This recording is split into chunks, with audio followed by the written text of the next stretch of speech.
یہ کہتے ہیں کہ ہمارے یہاں ایسا ہوتا ہے کہ کوئی جانور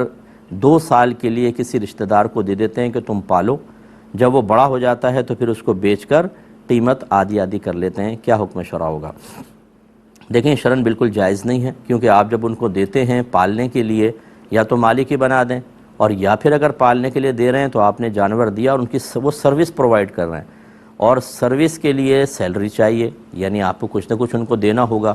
اور یاد رکھیں کہ جب آپ یہ سیلری جو مقرر کرتے ہیں یہ فکس رقم ہونی چاہیے، یہ اندازے سے نہیں ہوگی، یا یہ کہ اس میں آخر میں جہالت بکے گا آدھا تمہارا آدھا ہمارا، کتنا ہوگا یہ معلوم ہی نہیں۔ تو غیر معلوم یا دوسرے الفاظ میں جو کہتے ہیں مجہول اس طریقے سے سیلری مقرر کرنا یا اس کی خدمت کا عوض مقرر کرنا یہ شرعاً جائز نہیں، اور یہ اجارہ ہی فاسد ہوگا، آپ بھی گناہ گار وہ بھی گناہ گار۔ اور 2 سال بعد جب وہ لیں گے تو جو مقرر شدہ ہے وہ نہیں ہوتا، بلکہ جو عام طور پہ اتنی خدمت کرنے والے 2 سال تک وہ خدمت کرے تو جو اس کی قیمت ہوتی ہے یعنی سیلری ہوتی ہے یا سروس چارجز ہوتے ہیں وہ دیے جاتے ہیں، جس کو اجرت مثل کہا جاتا ہے۔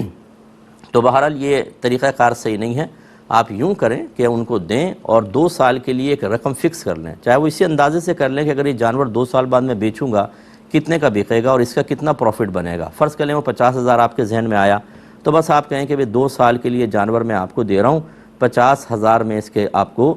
خدمت دوں گا 2 سال کے بعد، ٹھیک ہے پھر یہ صحیح ہے۔ لیکن جو آپ یہ طریقہ کر رہے ہیں اس میں کتنا اس کو ملے گا یہ مجہول ہے، اور اس طرح مجہول رکھ کر اجرت کو پھر کوئی مالی معاملہ کرنا یہ شرعاً جائز نہیں ہوتا۔